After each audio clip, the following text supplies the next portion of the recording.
Hi guys, welcome back to my channel Priyanka Thakur vlogs. आप सबको मेरे चैनल में फिर एक बार से स्वागत है। तो मैं आज आपको माता राधा रानी और श्री कृष्ण जी की एक और कथा सुनाने वाली हूँ। मेरी इस वीडियो को अंत तक देखना। तो हुआ कुछ इस तरह की श्री कृष्ण जी और माता चंद्रावली जी ने मिलकर एक नाटक रचा दिया कि वो दोनों आपस में प्रेम कर रहे हैं ताकि माता राधा रानी को ईर्ष्या मुक्त कर सके। जैसे जैसे दिन बीतते गए वैसे माता राधा रानी का ईर्ष्या भी बढ़ता गया और फिर श्री कृष्ण जी और माता चंद्रावली भी नज़दीक आने लगे थे ताकि माता राधा रानी का जो ईर्ष्या है वो मुक्त हो जाए, क्योंकि माता राधा रानी वो मनुष्य योनि में थी तो मनुष्य के स्वभाव गुण जो थे, हाव भाव थे और गुस्सा भी आता था, ईर्ष्या भी होता था और सब कुछ मनुष्य के जो स्वभाव गुण थे वो सब उनमें भी ही था। तो श्री कृष्ण जी ये चाहते थे कि ये सारे अवगुणों से मुक्त होकर पूरे संसार को प्रेम की परिभाषा समझ सके, क्योंकि माता राधा रानी स्वयं प्रेम की देवी है। तो ये सारे गुणों से वो बाहर आ जाए, प्रेम की जो है वो समझ सके, असली जो प्रेम होती है वो समझ सके। तो इसलिए एक नाटक उन्होंने रचा। एक दिन महाशिवरात्रि त्यौहार आया तो एक प्रतियोगिता आयोजित किया। गांव वाले सब लोग मिलकर कि जो कोई भी शिव जी का जो लिंग होता है ना उसको अच्छे से बनाकर और पूरी श्रृंगार करेगा, जिसका देखने में अच्छा रहेगा, उनको विजेत घोषित कर वो उस दिन का पूरा महाआरती करेंगे। एक तरफ श्री कृष्ण जी और माता चंद्रावली जी थे और दूसरी तरफ माता राधा रानी और बालपन का सखा थे आयान। तो सब लोग मिलकर अच्छे से शिवलिंग बना रहे थे और माता राधा रानी उनका जो ध्यान था बार बार श्री कृष्ण जी और चंद्रावली के उस तरफ ही जा रहा था कि वो क्या कर रहे हैं, बातचीत कर रहे हैं। उनको ईर्ष्या हो रही थी, वो साथ में उनको देख नहीं पा रही थी। तो इसी में उनका शिव जी का जो लिंग था वो अच्छे से बन नहीं पाया और इधर माता चंद्रावली और श्री कृष्ण जी का जो लिंग था वो संपूर्ण पूर्ति हुआ और अच्छे से उन्होंने सज्जा कर फूल सब चढ़ाकर उन्होंने उस महालिंग को सजा के रख दिया था। तो उसके बाद पूरे गाँव वाले ने मिलकर उनको विजेता घोषित कर दिया। और फिर माता राधा रानी को क्या हो गया कि किसी तरह वो दोनों मिलकर साथ में पूजा नहीं कर सकते और मैं इसको देख नहीं सकती, ये प्रतियोगिता है तो मैं कुछ भी कर सकती हूँ प्रतियोगिता जीतने के लिए, या फिर मैं जीतूँ या हारूँ लेकिन उन दोनों को मैं जीतने नहीं दूँगी। इस तरह उनका भाव था माता राधा रानी का। ईर्ष्या का जो भाव था जो कहीं आमिर सब में होता ही है, अगर हमारे प्रेम के साथ अगर कोई और लड़की होती तो इस भाव था।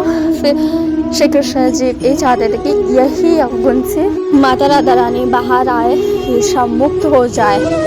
तो सब लोग आरती कर रहे थे, भजन कर रहे थे और माता राधा रानी एक फूल होता है जो वर्जित पुष्प था, जो केतकी पुष्प होता है, वो पुष्प को शिवलिंग के ऊपर अर्पित नहीं कर सकते। तो माता राधा रानी जानबूझकर वहाँ पे रख दिया और फिर माँ पंडित थे, उन्होंने जाकर देखा तो वहाँ पे शिवलिंग के ऊपर उस पुष्प को रखा गया था।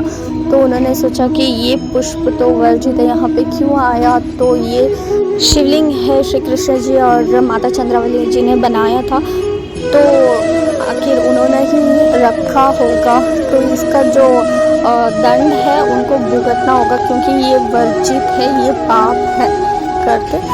और सब लोग आकर चंद्रावली से पूछने लगा कि क्या आपको पता नहीं है कि इस पुष्प को क्यों अपने शिवलिंग पर चढ़ाया गया, ये पाप है, वर्जित पुष्प नहीं रखा जा सकता, इससे पूजा भंग हो सकती है। लेकिन माता चंद्रावली ने कहा कि मैंने नहीं रखा है, फिर भी कोई नहीं माना और माता राधा रानी ने भी कहा कि हाँ मैंने देखा है अपने नेत्रों से। फिर भी श्री कृष्ण जी वहाँ पे थे, उनको पता था कि ये ईर्ष्या में आकर माता राधा रानी ने ही किया है। अगर माता राधा रानी ने पाप किया है तो उसका सहभागी मैं भी हूँ, क्योंकि प्रेम की देवी है और श्री कृष्ण जी प्रेम के देवता थे। तो जो कुछ भी होता है अगर प्रेमी करता है तो उनके अर्धांग जो होते हैं पति, तो उसका जो पाप है मैं भी भोगूंगा करके उन्होंने माता यमुना नदी में जाकर उन्होंने 100 बार जो नहाना भरता था वो दंड था उस समय। और एक पर्वत था, उस पर्वत के ऊपर जाकर वहाँ से शिव जी का मूर्ति बनाकर लेके आकर फिर वहाँ पे स्थापना करके उनकी पूजा करना था। जब भी पूजा संपन्न होती थी महाशिवरात्रि का। तो जब श्री कृष्ण जी चले गए यमुना नदी के पास और माता राधा रानी को पश्चाताप का थोड़ा अनुभव होने लगा था कि मैंने ये क्या कर दिया, मैंने बहुत ही गलती कर दिया, मेरे जो पाप है, मैंने जो गलती कर दिया वो कृष्ण क्यों भोग रहे। तो वो ईर्षा मुक्त हो रहे थे, कुछ भी हो मैं अपने पाप मैं श्री कृष्ण जी को भुगतने नहीं दूंगी। तो उन्होंने जाकर सबको बता दिया। तो इस तरह मैंने ईर्षा में आकर मैंने जानबूझकर मैंने ये पाप किया है, तो इनकी कोई गलती नहीं है। तो फिर सब गाँव वालों ने मिलकर ये कहा कि तुम जाकर, तुमको भी दंड भुगतना है तो तुम जाकर वहाँ पे पर्वत पे जाकर मूर्ति बनाना है शिव जी का और नीचे लेकर आकर पूजा करना है। तो माता राधा रानी चली गई ऊपर पर्वत के ऊपर और जाकर मूर्ति बनाई। मूर्ति बनाते वक्त उनके जो आंसू निकल रहे थे वहाँ से मोती बनकर नीचे आ रहे थे, प्रेम की मोती, क्योंकि वो ईर्षा मुक्त हो गई थी और प्रेम की देवी की आंसू से मोती आ रहे थे। तो फिर मूर्ति बन गई। उनको पता लगा कि प्रेम भाव से कुछ भी करे तो सब कुछ संपन्न होगा।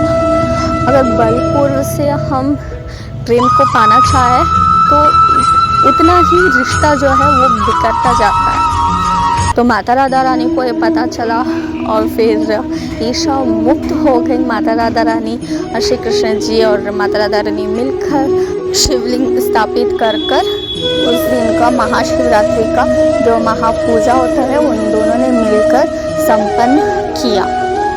और यहीं पर माता राधा रानी का ईर्षा मुक्त भी हो गई। तो इस कथा को मैं यहीं पर समाप्त करती हूँ। और भी बहुत सारे माता राधा रानी और श्री कृष्ण जी से जुड़े हुए बहुत सारे कथाएं हैं जो मैं आपके सामने लाने की कोशिश करूँगी। अगर आपको मेरी इस कथा अच्छी लगी तो प्लीज़ लाइक और शेयर सब्सक्राइब करो। धन्यवाद, थैंक यू सो मच।